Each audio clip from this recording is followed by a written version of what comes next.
Hello students, this is the next question given on the screen. और question कह रहा है calculate the total resistance of the circuit and find the total current. ठीक है। अब जिसको नेट रेजिस्टेंस निकालते आता है उससे बन जाएगा, जिसको नहीं आता आप 2 मिनट में सीख लो कैसे करना है। देखो यहाँ पे ये सर्किट है, ठीक है। सीरीज में कौन से रेजिस्टेंस होते हैं जिसमें करंट सेम होता है, डिवाइड नहीं होता। पैरेलल में कौन होता है जिसमें करंट डिवाइड हो जाता है। तो देखो यहाँ पे सबसे पहले आप सेल से करंट निकाल दो, ये देखने के लिए कौन सीरीज में कौन पैरेलल में। ये करंट गया, अब यहाँ करंट तो सेम रहेगा, एक ही रास्ता, यहाँ डिवाइड नहीं होगा, यहाँ गया। अब यहाँ पे दो रास्ते आ गए, कुछ करंट यहाँ जाएगा, कुछ करंट यहाँ जाएगा। अब क्योंकि इस पॉइंट पर करंट डिवाइड हो गया, दो रास्तों में चला गया, मतलब ये दोनों कैसे हैं, पैरेलल में। ठीक। अब देखो जो करंट R3 से जा रहा है वही करंट R4 से जाएगा, कोई दूसरा रास्ता तो है नहीं, ये तो रास्ता सिंगल हो गया। तो R3 और R4 कैसे हैं बेटा, अब ये सीरीज में है और इन दोनों का सीरीज इसके साथ ही जो 10 ओम रेजिस्टेंस है इसके साथ पैरेलल में है। तो पहले आप नेट रेजिस्टेंस आपको निकालना है। तो इसके लिए आप इक्विवेलेंट डायग्राम बनाओ। ठीक, मैं इसे रफ डायग्राम बना दे रहा हूँ समझाने के लिए आपको। ये 7 है, ठीक, ये 10 है।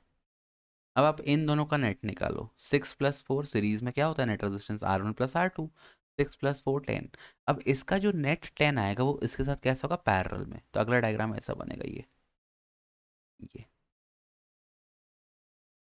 ये अगला डायग्राम बन गया। बैटरी लगा दो, ठीक है। अब क्या करो, अब देखो ये करंट आया, कुछ करंट यहाँ गया, कुछ करंट यहाँ गया, बट गया। तो फिर से ये दोनों पैरेलल में हैं। अब 10 और 10 का पैरेलल कैसे निकालोगे, अब देखो दो तरीके हैं।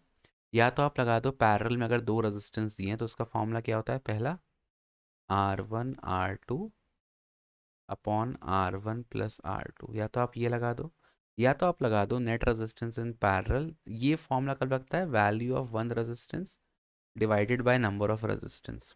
ये फॉर्मूला कब लगता है, जब दोनों रेजिस्टेंस की वैल्यू सेम हो और दोनों पैरेलल में हो। तो यही पुट कर दो। देखो यहाँ दोनों पैरेलल में है और दोनों की वैल्यू सेम है, तो कितना आ जाएगा, R/N 10/2। तो इन दोनों का नेट कितना आ जाएगा, इन दोनों का नेट आएगा 5। अब ध्यान से देखना अगला डायग्राम कैसा बनेगा, ये 7। अब इन दोनों का नेट तो एक सिंगल रेजिस्टेंस मिला, उसकी वैल्यू कितनी है, 5। तो ये सिंगल रेजिस्टेंस ऐसा लग जाएगा, ठीक। ये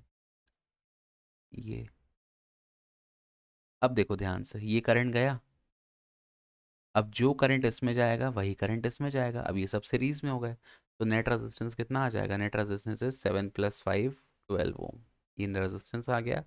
करंट होता है I = V/R, 24/12, that is 2 ampere. आ गया आंसर, खत्म, कहानी खत्म, पैसा हजम। Thank you for watching, bye bye, keep loving, keep supporting.